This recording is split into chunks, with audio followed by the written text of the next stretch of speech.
Alô, amigos e amigas que nos acompanham pelas redes sociais. Começa agora mais uma edição do Pode Morar, o podcast do mercado imobiliário. O Pode Morar tem o patrocínio de Solução Crédito Imobiliário, especialista em análise de financiamento imobiliário. Saiba mais em soluçãocreditoimobiliario.com.br. BR Condos, a maior rede de administradoras de condomínio do Brasil. Saiba mais em brcondos.com.br.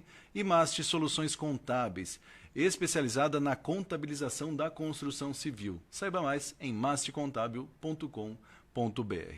E nessa edição do programa, vamos falar sobre a lei do inquilinato. Afinal de contas, quais são os direitos e deveres do locador e do inquilino? Para tanto, recebemos a advogada especialista em direito imobiliário, Mônica Pereira. Mônica, seja bem-vinda ao Pode Morar. Olá, boa noite. Obrigada pelo convite. Prazer estar aqui.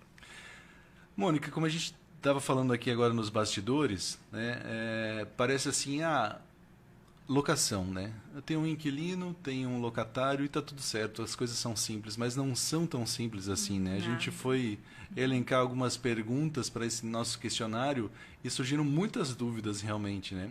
Eu queria começar perguntando para você quais são os direitos do inquilino caso o imóvel... Isso é uma dúvida de um colega meu, inclusive, que ele me enviou. Quais são as dúvidas, quais são os direitos do inquilino quando o imóvel que ele está morando é vendido? Essa é uma dúvida bem recorrente, porque é muito comum, né? A pessoa faz um investimento, compra uma casa, né? Decide locar, mas depois, né, precisa vender. Então, como proceder? Primeiramente, ele tem que resguardar os direitos de preferência desse inquilino. Ele tem que notificá-lo, cientificando que ele pretende vender o imóvel e dizendo as condições. Qual vai ser o preço que ele quer anunciar, a forma de pagamento, se vai ser à vista, se for a prazo, qual é a condição de parcelamento. E esse inquilino tem que responder. Se ele não responder, vai se entender que ele não tem interesse na compra. Entendi. E aí vai poder anunciar. E aí tem uma segunda fase, que não para por aí.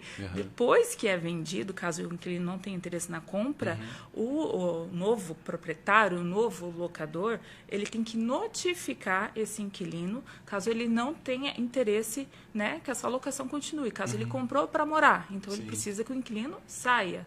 Só que esse prazo para o inquilino sair não é o comum, que é de 30 dias, geralmente, né? Na locação, quando você pede para sair, é 30. Nesse caso, é 90 dias. Então, o inquilino tem 90 dias para se programar para sair e achar um novo espaço. Mesmo que exista um contrato? Mesmo que exista um contrato. Eu vou dizer assim, eu entrei no imóvel hoje, eu tenho um contrato de 12 meses.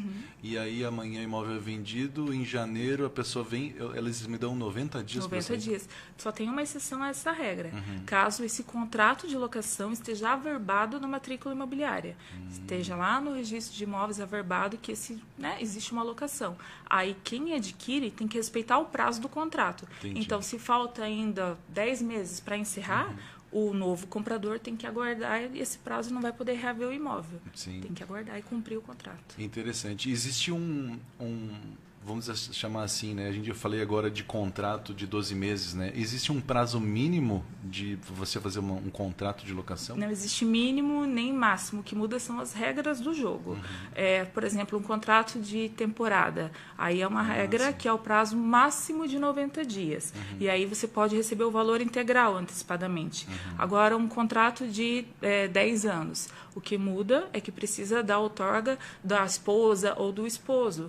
Diferente no contrato de 3 anos, que daí você, mesmo casado, pode somente assinar o locador, o marido ou a esposa sem a outorga. Mas se é um prazo muito longo, a lei protege, né, o parceiro que precisa anuir com essa locação, em razão do prazo muito extenso. Isso me fez lembrar, inclusive, na época que eu estudava na Univale e tudo mais, que as pessoas, os estudantes moravam nos locais durante o ano letivo e no final do ano era temporada. E aí o aluguel era outro padrão, era outra coisa, era diária, né? Mas durante todo o ano os estudantes tomavam conta daqueles locais. Então, pode existir dessa forma? Pode existir.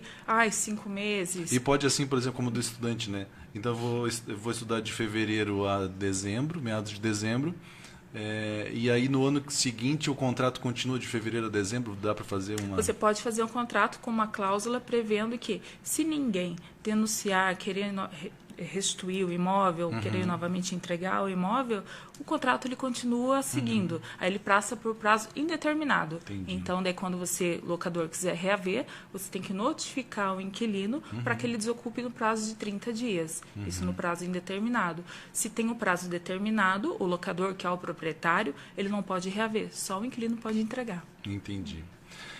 Pergunta que fizeram, né? Se o contrato era de 24 meses, mesmo assim, vai ter que refazer um novo contrato depois? Não, se a pessoa, né, tanto o locador quanto o inquilino, desejam manter essa relação contratual, continua por prazo indeterminado. Bota uma cláusula específica para isso. Isso. Daí fica indeterminado, não tem problema. Só coloca como vai ser os reajustes e tudo mais? Isso, reajuste de praxe anual, a escolha de um índice. Em regra, a gente utiliza o IGPM, né, que durante a pandemia teve aquela grande, né? Pois é, né? Então, assim, mas é um acordo. O contrato na hora de firmar o contrato é o grande namoro, né? A gente tem que negociar. Sim. Não existe uma regra. A regra geral existe para quando não há um contrato, porque a locação pode ser, inclusive, sem contrato, ser verbal. Então, existe essa possibilidade também. Então, tem como fazer sim. Isso como aconteceu na pandemia, então, do IGPM explodir, né? Então, pode existir assim, não, eu não concordo com isso, será que podemos negociar? Existe essa possibilidade. Exato. Mesmo que esteja em contrato, que é IGPM. O contrato está ali com uma regra. Agora, se as partes, né, quiserem manter uma relação, até porque, né, a pessoa está morando ou está exercendo sua atividade laborativa, né, se for comercial, né, que é o não residencial. A lei fala não residencial, mas é o comercial, industrial, enfim. É a boa vontade, né? A boa fé, né? É o acordo. Então, só vai ser utilizado o contrato realmente se essa relação já não for mais boa, né? Não existir mais um interesse. Porque daí você vai ter que executar, você vai ter que judicializar. Sim. Mas antes disso, é no acordo. A gente resolve muita coisa no extrajudicial. Até mesmo porque, de repente, ele quer fazer um reajuste, ele não concorda, dá uma negociada, por quê? Porque de repente até você encontrar um novo inquilino, aquele já está ali, já está pagando. É um bom pagador, né? Que só passou por uma dificuldade, que aqui na nossa região é bem comum as relações serem muito longas, né? As pessoas gostam ainda de fixar um ponto, né? Seja da residência quanto no comércio, né? Então, é sempre a composição é sempre a melhor solução para tudo. Muito bem. Uma outra pergunta que surgiu é sobre, a gente falou ali, né, o locador, então ele diz, estou vendendo e alugando meu imóvel. E aí, de repente, em algum determinado momento, ele, não estou conseguindo vender, vou locar. Aí ele assina um contrato e tal, de repente chega alguém que quer comprar o teu imóvel. Aí ele pode desistir de uma locação, de um contrato que já foi assinado? Não. O locador ele não pode desistir do contrato de locação. Somente o inquilino é que pode, né, pagando as multas, enfim, né? O artigo 4º da lei, ela veda o locador nessa possibilidade. Infelizmente, na verdade, a lei veio para justamente resguardar, né, o inquilino, né? Para que ele possa estabelecer a morada ou o trabalho, não ficar à mercê da boa vontade, né? Sim. De, agora eu quero, agora eu não quero. Então, o locador não pode. O inquilino pode desistir, mas ele tem que pagar uma multa pelo período que ele não cumpriu do contrato. Sim, mas assim, o locador talvez possa dizer assim, não, eu vou fazer o seguinte, como eu estou vendendo numa condição muito interessante, eu pago o teu aluguel em outro lugar, eu pago a tua mudança, pode existir alguma coisa assim? Uma convenção pode ser feita, né? Agora, se isso for por litígio, daí voltamos à regra da legislação, do artigo 4º mesmo. Entendi, muito bem. Qual que é a importância de fazer aquela chamada vistoria no início da entrada do novo inquilino? A vistoria inicial ela é extremamente importante, porque, como volto a dizer, né, quando a gente está formalizando o contrato, né, visitando o imóvel, ali é um namoro, né? Todo mundo está de bem, está todo mundo concordando com tudo, pode colocar no contrato qualquer situação. A gente só vai usar o contrato realmente se der algum problema. Então, a gente precisa estar bem instrumentalizado, tanto o contrato como uma vistoria, que vai dizer as condições do imóvel. Sim. Vai avaliar, vai ter foto, constatando, existe rachadura, não existe. Por quê? Na hora de devolver esse imóvel, o locador pode falar, olha, essa parede não tinha essa rachadura, você que provocou, você vai ter que me indenizar. E o inquilino falou, não, mas já existia. Então, se a gente não tiver um laudo que aponte, constate toda a situação do imóvel, vai ter essa divergência. Então, é por isso que é bem importante a gente ter, até por conta, principalmente para o final, né, do final dessa relação. Que aí também, às vezes, é uma relação muito longa, longa, passou 20 anos lá no imóvel, ninguém mais lembra como estava. Sim. Então, por isso que é importante a gente documentar com foto. Tem empresas especializadas que fazem a vistoria. É importante, é um investimento, não é um gasto. Pode apostar que é investimento, porque se tiver problema, é o que vai te salvar.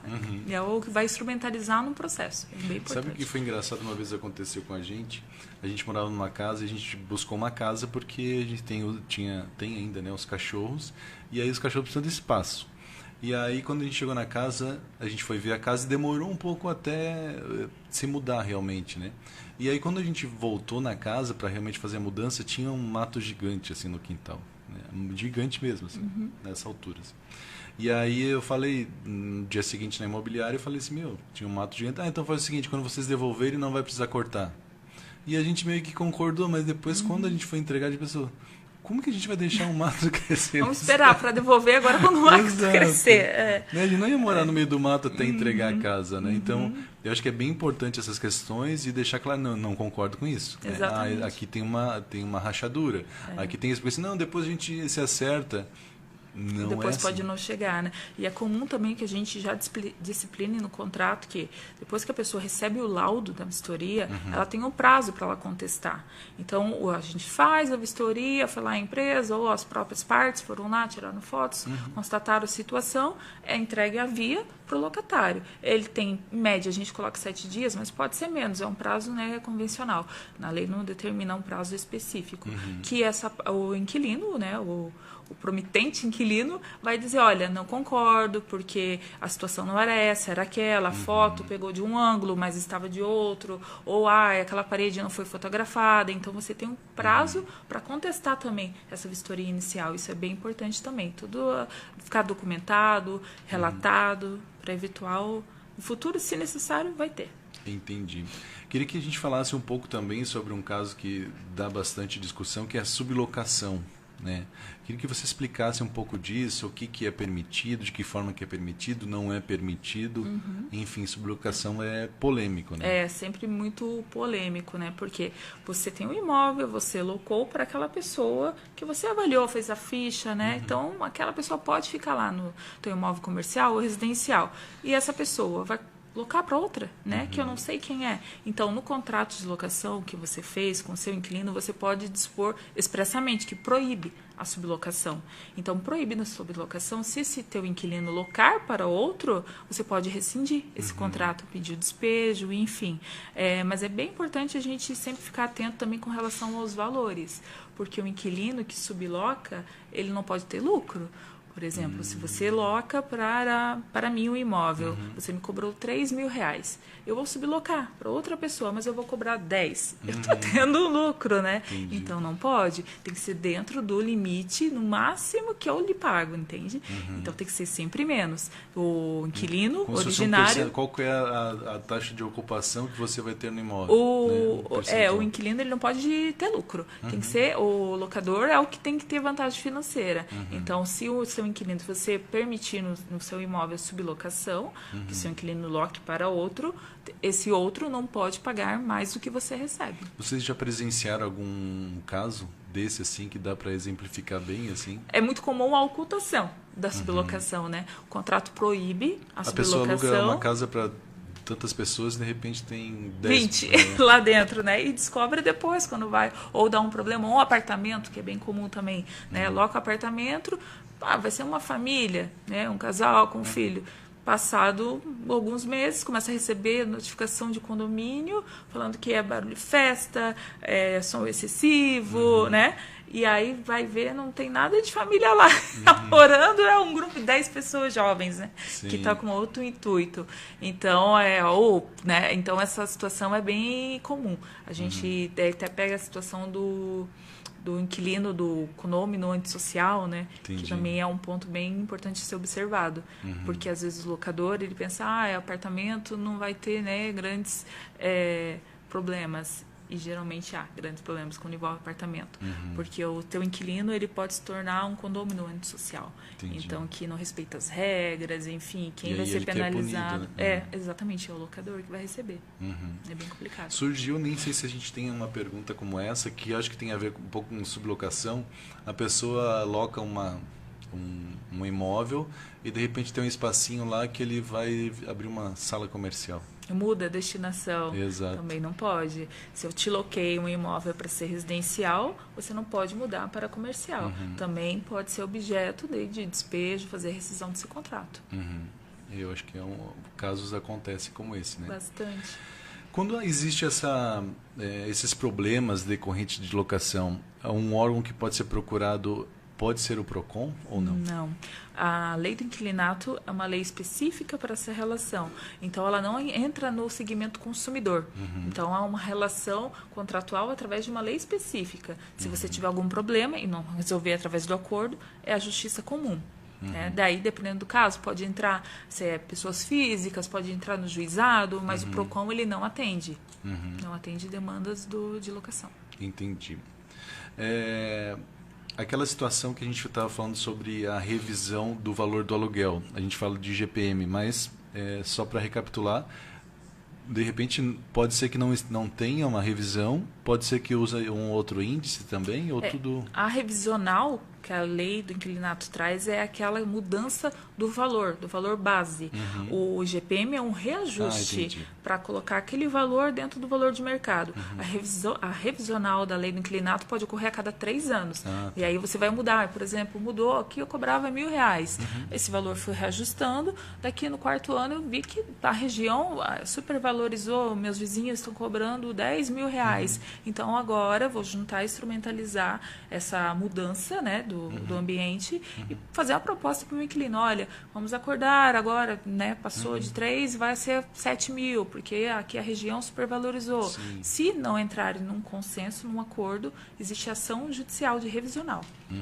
E aí o inquilino pode não concordar isso Não aí. concordar, exatamente, ele tem que sair. Só que essa revisão só pode ser feita a cada 3 anos. Entendi. E aí muda o valor base. É o valor base que daí tem essa mudança, contrato. né? Voltando a falar sobre a nossa experiência com locação, né? A gente procurava locais que aceitem os nossos cachorros, né? Porque a gente precisava ter terreno, a gente gostaria que eles andassem, que eles percorressem o espaço, né? Aproveitassem. Mas a gente via muitos locais que diziam, inclusive eu vou até acrescentar uma coisa a mais. Eles falam eu quero casais sem filho, eu quero mulheres só para moças, eu quero... não pode ter cachorro, enfim. A pessoa pode botar vou chamar assim, essas regras de proibição? Proibir os pets, né? É muito comum. E pode. O locador é dono do imóvel. Então, ele pode disciplinar para quem ele quer alocar.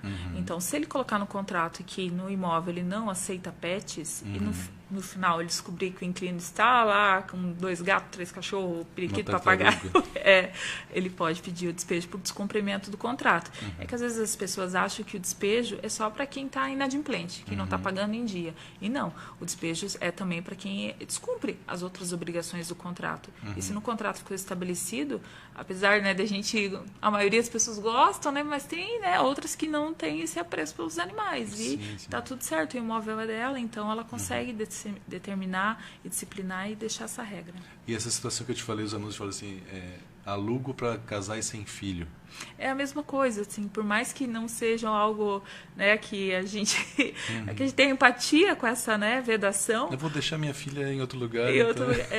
Aí assim, a pessoa realmente tem que procurar outro, que daí não vai, as informações não vão bater, não vai conjecturar, não tem como. Né? Realmente o proprietário ele pode determinar quem vai morar, o que ele aceita, o que ele não aceita. O que ele não pode é depois. Olha, eu não coloquei nenhuma obstrução no nosso contrato, nenhuma negativa. E aí depois, eu descobri que agora vocês estão com filho, não pode. Mas no contrato não dizia. Ela engravidou no meio do caminho. Tem que sair porque não está pagando em dia, o contrato está no prazo, mas eu quero que saia porque está grávida, não gosto. Aí não pode. Entendi.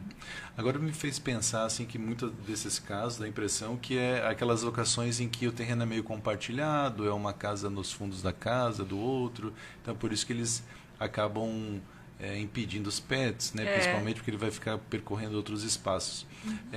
Existe alguma regra, alguma coisa, alguma lei sobre essa questão, assim, de você alugar, tem que ter as condições mínimas para se morar, pode alugar uma casa que que é só um rancho lá nos fundos, enfim, ou locar quartos dentro da tua casa, enfim, existe alguma regra, alguma lei a respeito disso? A lei do inquilinato ela traz que o locador é uma obrigação dele trazer um ambiente que sirva para aquele destino. Então, se é para moradia, tem que ser uma casa que aceite uma moradia. Não adianta colocar a pessoa, locar, anunciar o imóvel sem telhado, né? Então, não vai. Sem janela. Né? Não dá. Ou é um imóvel comercial, que, né, da mesma forma, sem porta, e aí o comércio vai ficar, né? Então, tem que atender à habitualidade. Entendi. É porque muitas pessoas acabam criando essas situações, né? Eu quero fazer uns ranchinhos ali, quero fazer uns quartinhos e começar a ganhar dinheiro com isso, e vai criando, e precisa ter alguma coisa que seja humanizada, né? Para a pessoa ter condições para morar de habitação, realmente, né? Exatamente. Né? A própria lei do inquilinato traz isso. E se você chega num local e a pessoa de repente promete que vai ter essas condições e não tem, ela pode entrar na justiça de alguma forma? Aí é complicado sempre quando você aceitou, né? Se eu fui lá no imóvel, né? O imóvel, ele tem uma condição não muito, né, boa para se morar. E você aceitou morar, e tem a laudo de vistoria que constatou, olha, que a pintura não está muito bonita, que existem algumas infiltrações, e você aceitou morar, então é complicado daí, sabe? Agora, o imóvel estava tudo bonitinho, tudo, por isso que voltamos, né, da vistoria, né? Importante. Tudo certinho na vistoria, tudo limpinho, passou um mês, as infiltrações começaram a pipocar. Aí sim, aí você consegue acionar o locador, porque é um dano também estrutural, e aí ele vai ter que verificar. Exatamente, às vezes nem é culpa do próprio locador, né? De repente às vezes é do apartamento, novo. né? De vizinho, né? Que é bem comum também. Exatamente. E vaza. O que é bem comum também é sobre aquelas situações de garantias, né? Como que funciona a questão da caução, tudo mais? O que a legislação fala a respeito disso? A garantia também que é o grande mito, né? Da lei do inquilinato. Todo mundo acha que o contrato com o fiador é um contrato que não vai dar problema nenhum, que todo mundo vai pagar. E o fiador, né, é mais alguém que vai ficar te devendo. É mais alguém para a gente ficar procurando e que sumiu, desapareceu, né? Ninguém tem um paradeiro. A caução, ela é sempre, se a pessoa, o locador deseja uma garantia, é sempre a melhor opção. A caução em dinheiro, né? Que vai ser depositada em uma conta poupança, pela lei fala uma conta conjunta entre locador e locatário, mas geralmente aqui na região a gente trabalha muito com administradoras, né, de locação. Sim. Então a administradora que vai ficar, que é a imobiliária, né, que vai ficar com esse dinheiro em conta depositado, e esse valor vai ficar rendendo pela poupança. Então ela é importante, porque no final da locação, se houver débitos a serem pagos, tem aquele valor ali que já vai cobrir uma parte, às vezes no todo, e às vezes se faltar, né, a gente vai ter que, né, buscar, vai ser um valor um pouco menor.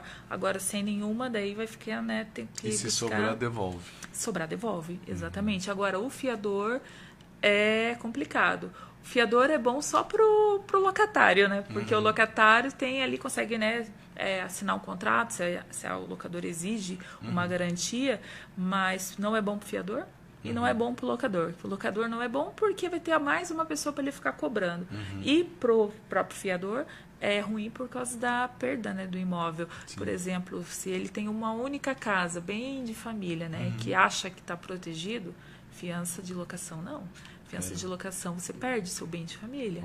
Então, isso foi em 2022, o STJ pacificou isso e todos os tribunais têm que seguir, é um tema repetitivo. Então, é bem importante ficar atento. Não seja fiador, né? Que é um risco muito grande.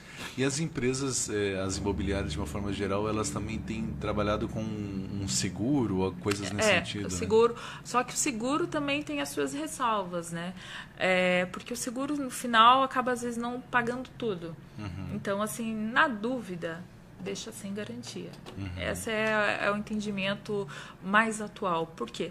Você vai ficar com esse contrato atento. A pessoa ficar inadimplente, você não precisa esperar 6 meses para ela ficar, para reaver o imóvel. Ficou inadimplente no primeiro mês, já entra a ação de despejo. E aí você vai conseguir uma liminar para que você retome o imóvel em 15 dias. Então você pega o imóvel muito rápido. E na locação, mais do que receber o que o inquilino ficou te devendo, é reaver o imóvel. Sim. Isso é o mais importante, você conseguir pegar esse imóvel novamente.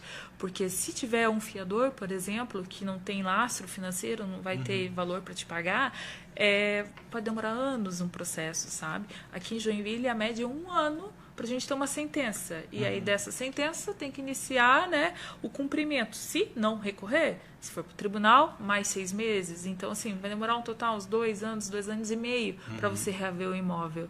Então, é uma análise que é importante fazer no início da relação contratual. Vale a pena mesmo uma garantia que talvez não vá, né, suprir aquilo que eu preciso, né? Então, é uma análise bem importante. Falando em valer a pena, o que vale a pena é você descomplicar o seu condomínio. E é por isso que nós temos o apoio da BR Condos, que tem sede em Joinville, foi fundada em 2013 e conta com uma equipe com experiência de 25 anos na área de tecnologia e gestão empresarial. A BR Condos é a maior rede de administradores de condomínio do Brasil. São mais de 2.000 condomínios em 150 cidades por todo o país. É a solução perfeita para atender as necessidades do síndico e dos condôminos.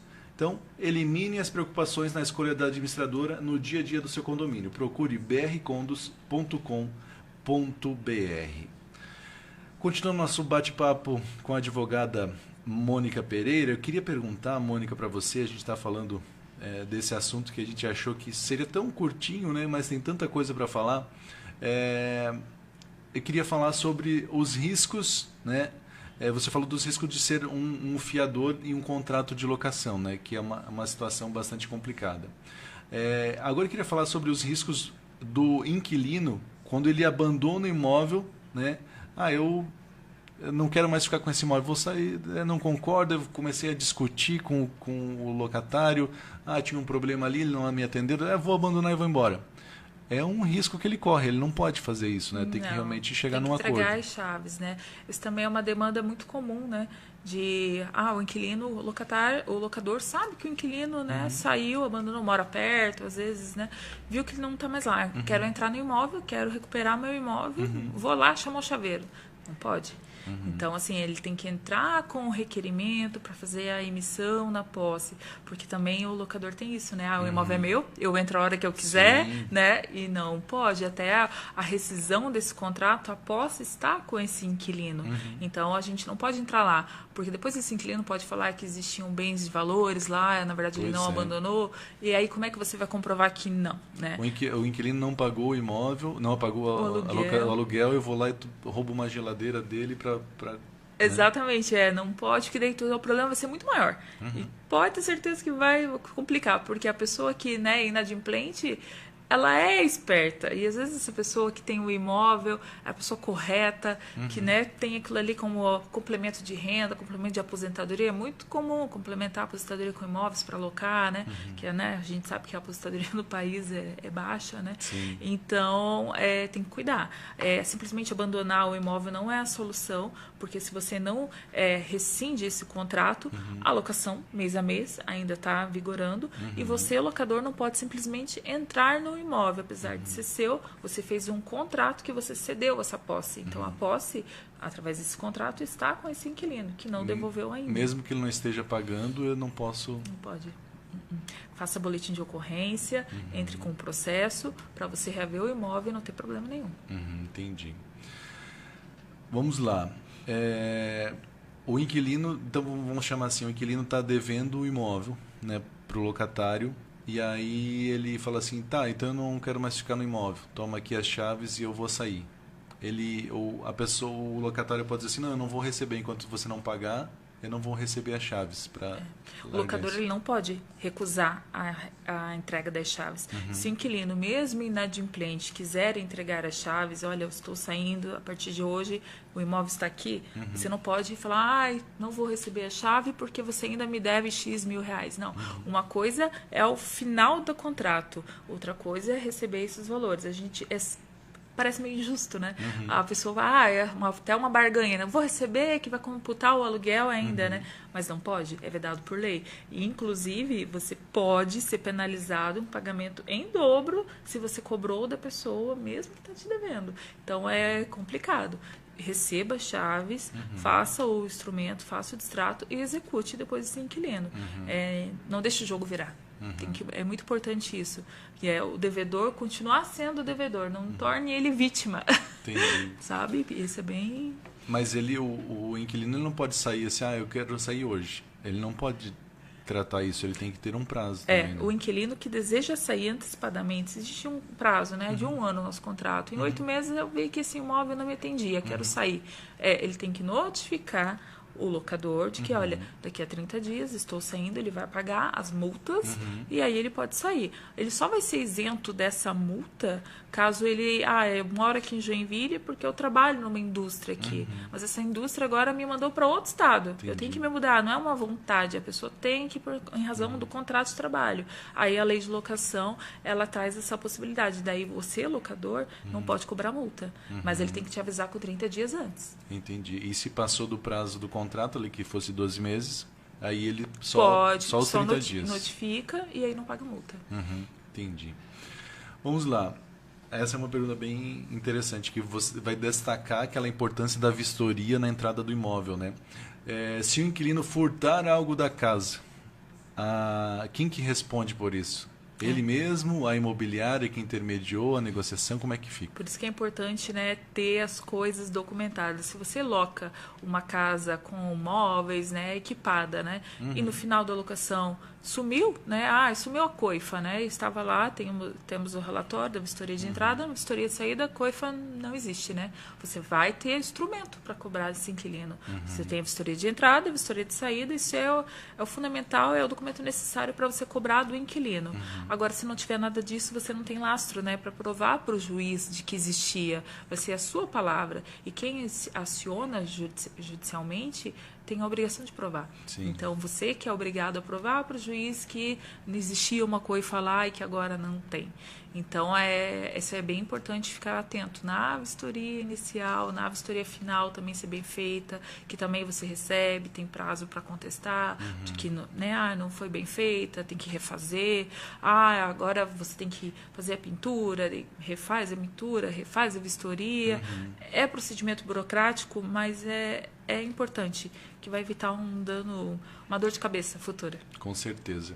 A gente está falando com a advogada Mônica Pereira sobre locação, mas eu quero dar uma dica para vocês que às vezes com o valor que você está pagando de aluguel, você poderia estar comprando o imóvel seu. E de que forma? Através de financiamento imobiliário. E a dica que a gente diz, procure uma empresa especialista nessa questão. soluçãocreditoimobiliario.com.br. Então, se você está fazendo tá num processo de aluguel, diz, eu quero ter a minha casa própria, procure a solução, eles vão criar a alternativa mais interessante para você, que talvez vai ser muito próximo do que você paga de aluguel. Você tem um valorzinho para dar de entrada? Procure um corretor de sua confiança. Faltou dinheiro? Vai precisar de FGTS? Usa FGTS. Usa um imóvel, usa um terreno, usa o que você tiver. Vai faltar dinheiro, precisa de um financiamento, aí você procura a solução e eles vão procurar a alternativa que mais se encaixa com o seu perfil. É num banco X, é no banco Y, enfim, não importa o banco, com um valor pequeno de entrada você consegue financiar um imóvel seu, né? Saia do aluguel através de financiamento imobiliário. Procure soluçãocreditoimobiliario.com.br. Mas ainda falando de aluguel, que o aluguel também é uma forma, tem muita gente que fala que a locação é a forma mais interessante, que ter imóveis próprios não é tão interessante, então cada um tem um estilo de vida. Outras pessoas sonham com a casa própria e querem ter a sua casa própria. Outra dica também em relação, a gente está falando do financiamento, muitas pessoas compram um imóvel, financiam parte do imóvel e locam esse imóvel e com a locação acabam pagando esse financiamento, né? Então você também consegue aumentar o seu patrimônio através do financiamento imobiliário. Mas continuando nossas perguntas sobre a questão dos inquilinos, dos locatários, um exemplo. O meu inquilino, ele nunca assinou o contrato. A gente está falando que tem um contrato, o que rege o contrato e tudo mais. E agora ele começou a não pagar, ele está me devendo. Eu posso pedir o despejo dele judicialmente? Pode. A lei do inquilinato, ela prevê a possibilidade, né, do contrato, né, que é o melhor dos mundos, né, que está tudo documentado, mas aquele locador que não fez o contrato, que foi no fio do bigode, né, que a gente fala, né, também pode judicializar, porque a locação é com a posse, né, é isso que instrumentaliza, né, o que dá vida, né, à relação. É você ceder o imóvel que é seu para outra pessoa morar ou trabalhar, fazer o comércio, enfim. Então, quem não tem contrato pode, sim, judicialmente buscar o despejo, a cobrança dos valores. E como que ele prova isso? A pessoa pode alegar assim, não, mas ele cedeu para mim, ele disse que não ia cobrar nunca aluguel para mim. Você prova com o lastro, né, documentos dos meses anteriores. Os depósito, se o recibo, né, que você pode ter uma cópia, enfim, você tem documentos capazes de mostrar vizinhos, relatos de vizinho, fazer ato notarial do vizinho que foi lá, olha, realmente a pessoa ficou aqui de X período a X período, sei que ele loca, o anúncio que vocês conversam no WhatsApp, meios de prova é o que é bem diversificado, né? Interessante, a gente acha que sem um documento a gente está livre das coisas, né? Ou está, de repente, fragilizado, mas na verdade não, né? Não. Existem outras formas de provar também. Exatamente. E o WhatsApp é uma grande prova, né? Porque todo mundo conversa, resolve tudo pelo WhatsApp, né? Então, é difícil hoje em dia alguém, né, ligar, né? É áudio ou mensagem, né? Então, ele tem chancelado ali as provas, é importante. Que legal. Pergunta também, preciso notificar o inquilino inadimplente antes de entrar com a ação de despejo? Não. Para inquilino inadimplente, você não precisa notificação prévia. Já chega com dois pés na porta. Já chega com a intimação. Chega com a situação para sair do imóvel. Então, não precisa, inadimplência não. Agora, se você quer o despejo por outro motivo, olha, entendi. você está desrespeitando as normas do condomínio. Aí você precisa notificar previamente. Entendi. Mas inadimplência não. Perguntar a necessidade de aguardar quantos dias após o vencimento do aluguel para entrar com a ação de despejo? No dia seguinte. Não tem. Também é um mito, né? De que tem que aguardar 30 dias, 60 dias. Não. Pagamento é no dia 10. Não pagou? Dia 11. Executa. Já pode fazer o que é teu de direito, fazer o despejo. Eu estava conversando com uns corretores durante a semana passada e achei engraçado que eles têm na imobiliária aquela questão do seguro ali e tudo mais, né, que tem uma empresa lá que oferece isso. E aí eles dizem que as pessoas ligam para lá e falam com a responsável lá pela locação, a Sinara, e falam assim, Sinara, eu vou atrasar um pouco o pagamento esse mês, tá? E ela começou assim, e daí? Não tem, né? Porque eles acham assim que eu tô avisando, né? Mas mês que vem eu vou pagar direitinho, vou pagar até um pouco adiantado. Não, tem que pagar na data. Se o locador deixar claro para a administradora que ele não aceita atraso, a administradora pode dar seguimento na ação de despejo. E a pessoa só vai saber quando receber na porta o oficial de justiça, né? Então, se esse contrato não tiver nenhuma garantia, vai receber já com a liminar, né? Para desocupar em 15 dias. Então, é muito rápido. Aqui na nossa região, as liminares, a gente costuma protocolar a ação em um dia, em 4, 5 dias a gente já tem a liminar. É muito ágil nesse sentido. E aí, com a liminar, o que acontece? Com a liminar, o oficial de justiça vai até a casa, né, que está na posse desse inquilino, e ele tem o prazo de 15 dias para sair do imóvel. Entendi. Então, é muito rápido. É bem rápido mesmo. A pessoa acha que vai ficar na boa e não consegue. Vai no processo, demora anos. Não. Aí não. Ninguém me tira daqui. Não é bem assim. Não. Nunca é bem assim, né? De quem é a responsabilidade pelas obras do imóvel durante o contrato de locação? Aí vai a resposta clássica de advogado. Depende. Depende. Se for um dano estrutural, vai ser do locador. Agora, se foi algo provocado pelo inquilino, olha, eu tinha uma mesa, bati na parede sem querer, acabou dando um buraco lá. Aí eu tenho que reparar, né? Ou era um dano estrutural, tinha uma infiltração e o inquilino e não avisei o locador. Entendi. Então ficou um dano muito maior. Aí se torna a responsabilidade do inquilino. Então tem que ficar muito atento nisso, de tá tendo um vazamento, ou telhado, tô com goteira aqui na sala, tem que avisar o locador de imediato. Porque senão, se esse problema alastrar, ou né, se esse problema continuar, você, inquilino, que vai ser o responsável, mesmo sendo dano estrutural. Uma dúvida que eu penso aqui agora. Eu tenho um imóvel e aí, de repente, os ladrões tentaram entrar, danificaram o portão, danificaram uma janela, uma porta. De quem que é essa responsabilidade de... É que daí é caso fortuito, né? Então, não teve apoio de ninguém. O locador não facilitou, o inquilino não facilitou. Foi uma ação de terceiros totalmente, né, alheia à vontade de ambos. Sim. Então, cada um responde com o seu prejuízo. Entendi. É que eu acho que talvez é algo que também se torne bastante comum. Tem condomínio, né? Olha, furtaram a bicicleta no condomínio, né? De quem é a obrigação, né? Então, essa aí vai depender. Se o condomínio tiver câmera de segurança, portão, e estava aberto, as câmeras não estavam... aí responde o condomínio, então vai depender. Entendi.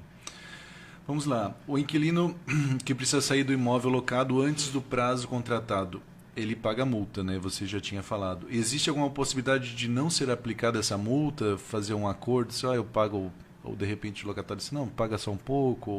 O acordo é sempre a opção, né?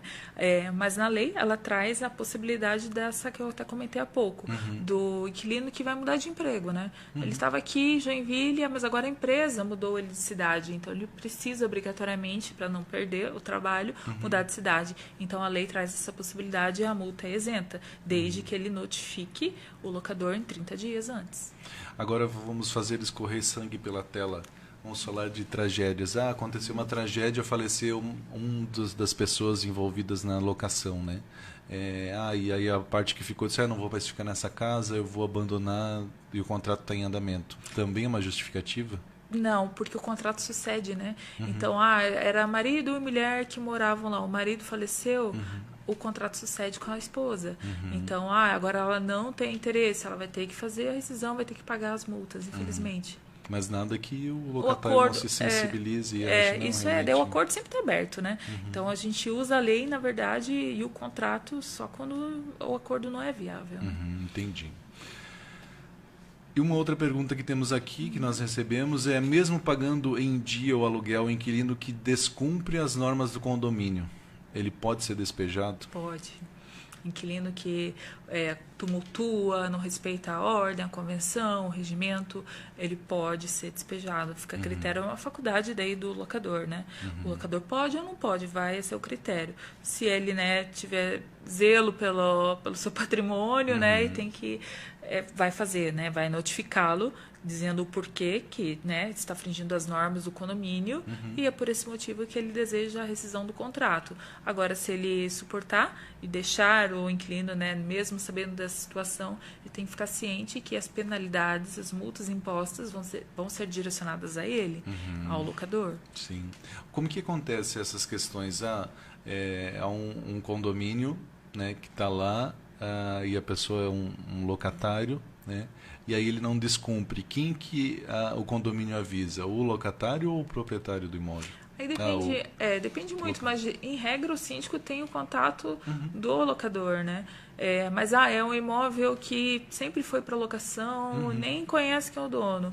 Vai notificar o locatário que, né, vai depender da boa vontade, da boa fé da pessoa, né? Se vai fazer algo ou não, né? Então, por isso que é importante que quando você tem um imóvel que é compartilhado, né, um condomínio, que você converse, né, com o síndico, né, se não vai ser intermediado por uma imobiliária que vai fazer a gestão dessa locação, né, que olha, se tiver qualquer problema, me acione, porque você precisa saber. Porque se depois souber só com o processo já tramitando, é sempre mais difícil. Isso que eu ia te falar, talvez caia numa situação como que você falou, uma infiltração que o locatário não avisou.